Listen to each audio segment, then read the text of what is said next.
Quand on souhaite montrer que les éléments d'une tribu F sur un ensemble oméga généré par une famille C possèdent une certaine propriété, une stratégie classique est alors d'introduire l'ensemble E constitué des éléments de la tribu qui vérifient la propriété souhaitée. Et le but est ensuite de montrer que E est la tribu F tout entière. Pour cela, on commence par montrer que les éléments de la famille C vérifient bien la propriété souhaitée. Et ensuite, si on montre que 2 plus E est une tribu sur oméga, on pourra alors en déduire que F est inclus dans E, c'est-à-dire que les éléments de la tribu F vérifient tous la propriété souhaitée. Mais il peut arriver qu'il soit délicat de montrer que E est une tribu sur oméga. Mais on possède alors une alternative à notre stratégie grâce à la notion de classe monotone sur oméga et grâce au lemme de la classe monotone appelé également théorème de Dynkin. Une famille M de parties d'un ensemble oméga est appelée classe monotone sur oméga lorsque 1. L'ensemble oméga appartient à la famille M, 2. Lorsque quand A et B sont des éléments de la famille de M avec A inclus dans B, on a alors B privé de A qui appartient également à la famille M. Et enfin 3. Lorsque, quand on considère une suite AN croissante d'éléments de la famille grand M, alors la réunion des AN appartient également à la famille M.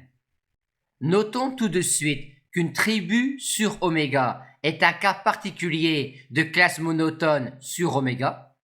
Notons également qu'étant donné les points 1 et 2, une classe monotone sur oméga est en particulier stable par passage au complémentaire, mais en général, une classe monotone n'est pas nécessairement une tribu sur oméga, mais on va montrer que si une classe monotone sur oméga est stable par intersection finie ou par réunion finie, alors la classe monotone sur oméga est en fait une tribu sur oméga.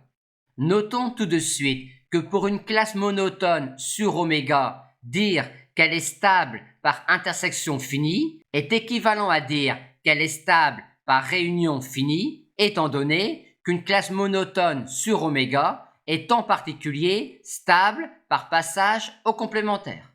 Considérons donc une classe monotone sur oméga qui est stable par réunion finie et montrons alors qu'il s'agit d'une tribu.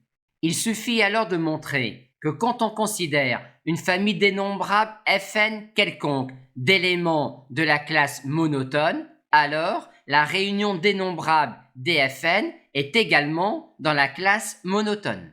Or, toute réunion dénombrable d'une suite de parties d'un ensemble peut s'écrire comme une réunion dénombrable d'une suite croissante de l'ensemble par ce procédé-là.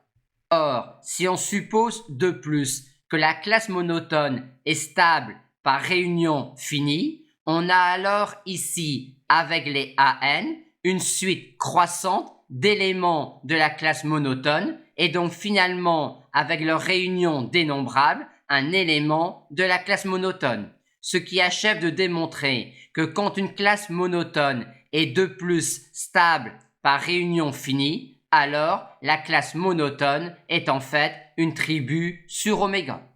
Maintenant, comme pour les tribus, une intersection quelconque de classe monotone sur oméga est encore une classe monotone sur oméga, ce qui nous permet, comme pour les tribus, de définir ainsi la plus petite classe monotone contenant une famille de parties de oméga. Et on va maintenant énoncer le lemme de la classe monotone, appelé également théorème de Dynkin, qui dit que quand on considère une famille C de parties de oméga qui est stable par intersection finie, alors la plus petite classe monotone contenant C est en fait une tribu et est même la tribu engendrée par la partie C. Aussi, quand on souhaite montrer que les éléments d'une tribu F sur oméga générés par une famille C de parties de oméga possèdent une propriété donnée, on introduit souvent l'ensemble E constitué des éléments de la tribu qui possèdent la propriété donnée et on souhaite alors montrer que E est en fait la tribu tout entière. Pour cela, on commence par montrer que les éléments de la famille C qui engendrent l'attribut possèdent bien la propriété souhaitée. Et ensuite, si on montre que E est une tribu sur oméga, on peut alors en déduire que F est incluse dans E, c'est-à-dire que tous les éléments de l'attribut possèdent la propriété souhaitée. Mais s'il est délicat de montrer que E est une tribu sur oméga, on peut, à condition que la famille C qui génère l'attribut soit stable